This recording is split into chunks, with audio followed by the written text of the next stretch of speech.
네,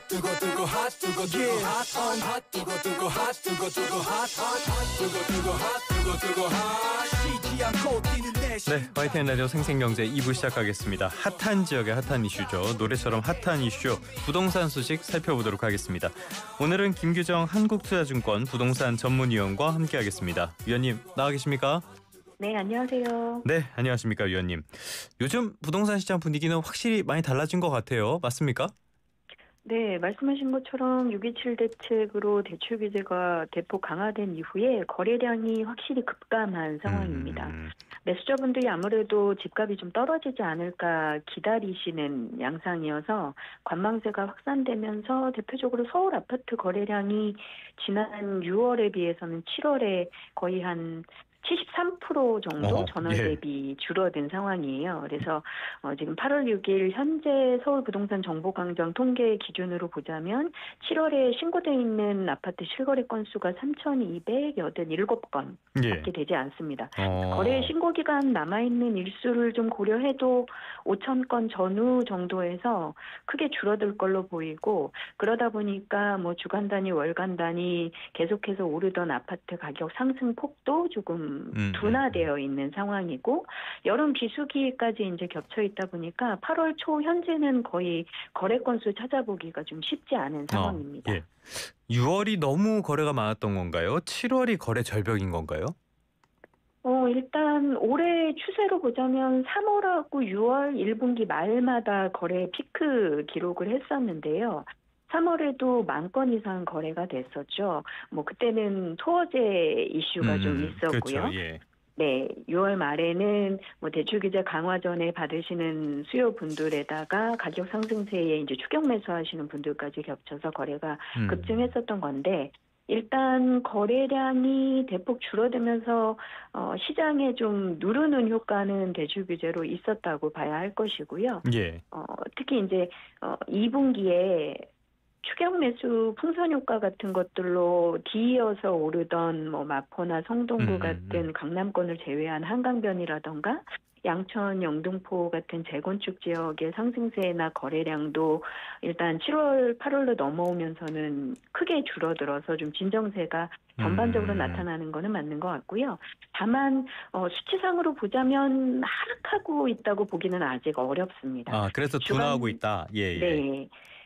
서울 아파트 가격 주간 변동률도 여전히 0.12%대로 오름세는 이어가고 있고요. 상승폭만 둔화된 상황이고, 특히 6.27 대책 이후에 한 달간의 서울 구별로 누적 상승률을 좀 분석을 해보면 한국부동산원 통계 기준으로 뭐 강남권이나 서울의 한강변 재건축 지역 주요 지역들이 여전히 1% 이상 한 달간 오른 곳들이 적지 않거든요. 그래서 6.27 대책 효과가 좀 계속될지, 그리고 확실한 좀 가격 하락 안정 효과까지 날지는 이번 여름 시즌을 조금 더 지켜봐야 한다는 분위기고, 시장에서는 이 효과가 좀 뚜렷하게 드러나려면 정부가 예고한 공급 확대 정책이라던가 후속 방안이 빨리 나와줘야 된다라는 지적들이 계속 나오고 있는 이유입니다. 전반적으로 봤을 때는 그러면 급한 불만 껐다 이렇게 볼 수도 있을 것 같은데, 임대차 시장은 어떻습니까? 네, 매매 가격 상승세가 좀 둔화된 만큼 아파트 전세 가격 수도권 지역을 중심으로 나타나던 오름세도 조금 둔화되는 양상이기는 합니다. 근데 아시는 것처럼 매매 거래 시장의 수요 관망세로 거래가 좀 부진한 상황이다 보니까 오히려 전월세 시장에서는 수요가 좀 반대로 늘어날 수 있겠다라는 예측들이 좀 있는 상황이고요. 특히 이제 아파트 전세 시장에서는 하반기 내년까지 이어지는 신축 중공 아파트의 수급 불균형 문제 때문에 오를 수도 있다라는 좀 불안감들도 여전히 좀 시장에는 남아 있다 보니까 아직 매매 가격 평균 거래 가격이 조금 눌리는 거에 비해서는 전세 아파트 가격 조정이 좀 크게 나타나고 있지는 않은 상황이고요. 실제로 전세 시장의 경우 상승세는 둔화됐다고는 하지만 실제로 임대료 오름세는 계속되고 있는 상황이고, 오히려 전세 대출 등이 어려워지고 전세 수요 교체 등이 좀 어려워지면서 월세라던가 반전세로 전환되는 흐름은 더 확대되고 있다라고 보여집니다. 그래서 시장에서 여전히 임대료 시장의 불안에 대한 우려나 실질적인 가격 불안 요소들은 남아 있다라고 봐야 되겠고요. 이런 것들에 영향을 미치는 공급이나 대출 규제 같은 것들이 계속 영향력을 좀 확대해 나가고 있는 중이기 때문에 예. 마찬가지로 좀 시장 양상들을 좀 지켜봐야 되고, 특히 아파트 외에 이제 중산층이나 서민들이 많이 찾는 비아파트 전월세 물량들의 신축 공급 같은 것들이 최근 몇 년간 계속 좀 줄어들고 있는 상황이기 때문에 네네네. 아시는 것처럼 뭐 다세대라던가 연립, 빌라 같은 것들의 신축 공급이나 좀 가격 안정 효과가 뚜렷하지 못하기 때문에 매매만큼이나 임대 시장의 불안 요소들도 저희가 좀 지켜볼 부분이라고 판단됩니다. 전반적으로 요약을 하자면은 급한 불은 껐지만은 전체적인 시장의 불안은 이어지고 있다, 이렇게도 볼 수가 있겠어요. 그래서 이제 정부에서 어떻게 나설 것인가, 이 부분이 중요할 것 같은데 6.27 대책이 나오고 나서 이재명 대통령께서 했던 이야기가 이거는 맛보기다, 이런 이야기를 했었거든요. 자, 지금까지 상황을 봤을 때는 이 6.27 대책 이거는 뭐 그렇게 장기적인 효과를 주지 못할 것 같다라는 분석도 나온 것 같아요. 대출 규제 여파 얼마나 갈 걸로 보십니까? 일단 과거에 좀 시장에 영향력을 뚜렷하게 미쳤던 대출 규제 강화 요소들의 영향력이 보통 한 2, 3개월 정도가 피크였다라고 판단을 하면 6.27 대책 이후에 3분기에 영향력을 좀 미칠 것으로 개인적으로는 좀 판단을 하고 있고요. 예. 만약에 이제 그것과 병합해서 시장에 실질적인 수요 진정 효과나 가격 조정 효과를 줄 만한 대책들이 좀 빠르게 나오지 못한다면 계속해서 영향력을 미치기는 좀 어렵지 않나라고 보고 있는 부분이고, 실제로 이제 그런 우려에 좀 뒷받침을 하는 것이 앞서도 말씀드렸지만 매수자 관망세가 확산되면서 거래량이 줄고 상승세가 둔화된 건 맞지만, 어떻게 보면 매물을 내놓는 매도자들 역시 버티고 있는 양상이거든요. 예, 호가 예, 예. 조정을 하면서 매물 가격이 내려가고 거래 가격이 낮아진다라기보다는 일단 거래를 멈추고 지켜보는 상황이어서 실제로 거래 가격은 좀 보합 양상에 그치고 있는, 실질적인 가격 하락 안정 효과까지는 가지 못한 상황이기 때문에 이후에 계속해서 영향력이 좀 지속되고 확대되려면 추가 대책이 그만큼 중요하다라고 볼 수 있을 것 같습니다.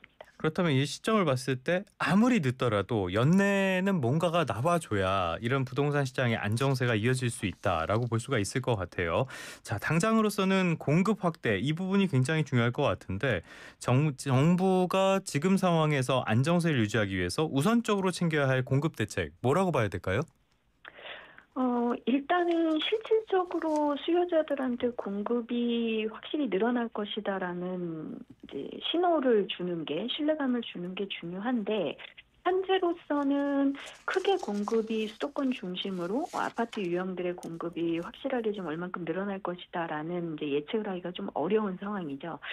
실제로 이제 국토교통부의 장관이 취임 일성으로 공급 확대가 중요하고 공급을 통해서 집값 안정을 좀 유도하겠다라는 이런 의향을 계속해서 네. 좀 내비치고는 있지만, 아직은 공급 확대를 어떤 식으로 할 건지에 대해서는 좀 구체적인 안이 나오지 못하고 있는 상황이고, 예고되고 있는, 예측되고 있는 방안들도 기존과는 크게 다르지 않을 걸로 좀 우려되고 있는 상황입니다. 예, 예. 현재 국토교통부 쪽에서 이제 좀 내놓을 수 있는 방안으로 시장에서 예상을 하고 있는 부분이, 아시는 것처럼 일단 최근에 이제 계속 지연되고 있는 3기 신도시 본청약부터 빠르게 이제 좀 진행을 해서 실질적으로 예고됐던 준공 입주 시기를 원래 원안 계획대로 이제 좀 맞추는, 속도를 개선하겠다라는 방안이 대표적으로 좀 꼽히고요.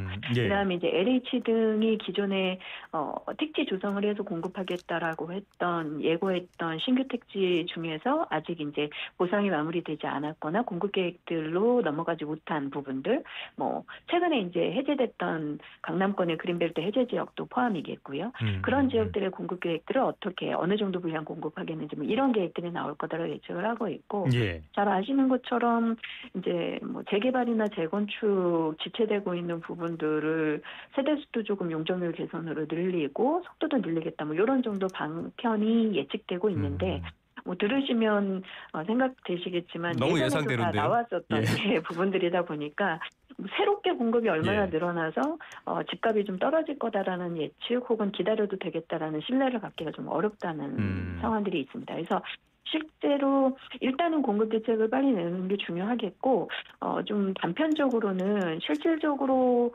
수요자들이 공급이 좀 나오고 있다라는 것들을 체감할 수 있도록 하는 소규모 국공유지, 유휴부지 같은 것들의 공급 계획 이런 것들을 좀 빠르게 정비해서 실질적인 공급으로 좀 내놓는 것들이 중요하지 않을까 생각이 예. 드는데 저희가 사실은 한 22년 뭐 이때쯤에도 이제 공급 계획들이 계속 정부가 내놓으면서 정부가 가지고 있는 뭐 국공유지라던가 유휴부지 아니면 시설 이전 부지 같은 것들에 계속 뭐 뉴홈이라던가 공공분양 뭐 신혼 홈타운 뭐 이런 것들을 공급하겠다는 계획은 계속 많이 나왔었는데 실제로 계획으로 이어진 것들이 많지 않기는 그렇죠. 합니다. 예. 뭐 대표적으로 태릉 부지 같은 것들은 거의 좀 이제 쟁점이 되다가 보류가 되고 있고 실제로 이제 좀 공급돼서 효과를 냈었던 걸로 기억이 나는 부지는 뭐 성동구치소 이전 부지나 뭐 동작구의 수방사 부지 공공주택 뭐 이런 정도가 기억이 되는데 아무래도 이제 실질적으로 그런 뭐 몇백 가구 정도 규모의 분량이라도 실질적으로 시장에 내놓는 실적을 좀 낼 수 있는 공급 계획들을 먼저 좀 추진하는 것들이 중요하지 않을까라고 판단이 되고 예. 3기 신도시는 지금 뭐 남양주 왕숙지구부터 본청약이 이제 다시 재개되고 있는 상황이고 하반기까지 과천이나 주요 이제 신도시 본청약들이 LH 중심으로 공급 계획이 예고되고 있는 상황이라 좀 관심이 모여 있기는 한데 여전히 좀 속도나 물량 면에서 좀 지지부진한 부분들이 있습니다. 그래서 이런 것들을 실질적으로 속도를 낼 수 있을 방안이 나올 것이냐 뭐 이런 것들이 중요한 것 같습니다. 말로만 심리를 안정시키는 데는 확실히 한계가 있으니까 빨리 서둘러서 뭔가 구체적인 안이 나오든 성과가 나오든 해야 될 것 같습니다. 자, 이재명 정부가 그러다 보니까 분양가 상한제 이 부분을 다음 규제 대상으로 보고 있다라는 이야기도 나온 것 같아요. 연결되는 이야기이긴 한데 뭘 어떻게 하겠다는 겁니까?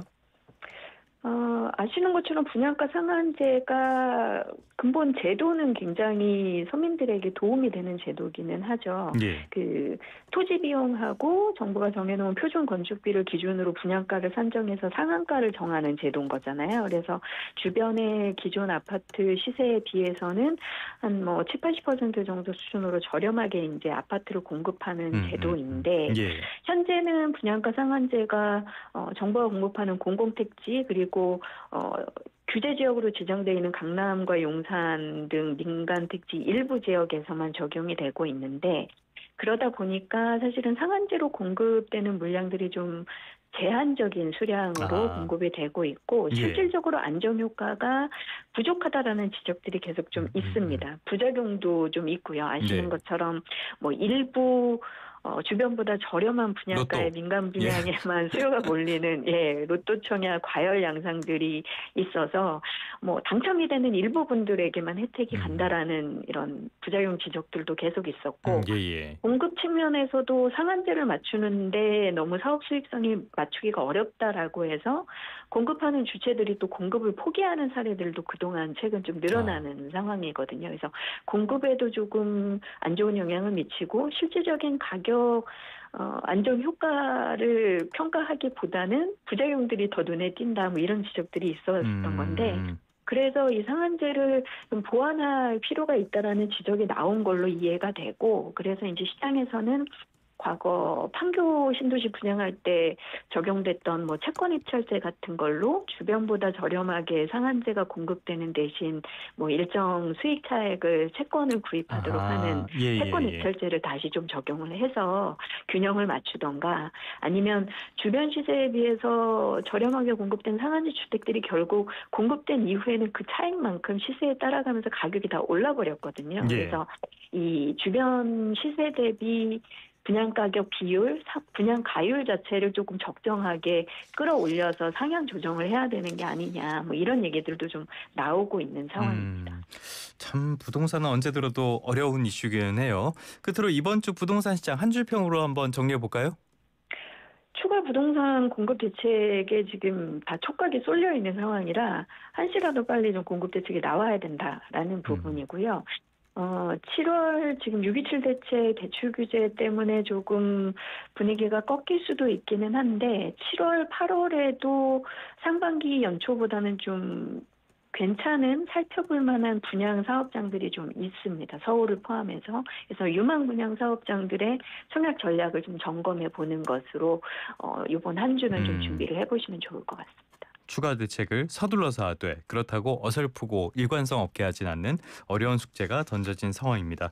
지금까지 김규정 한국투자증권 부동산 전문위원과 함께했습니다. 오늘 말씀 고맙습니다. 감사합니다.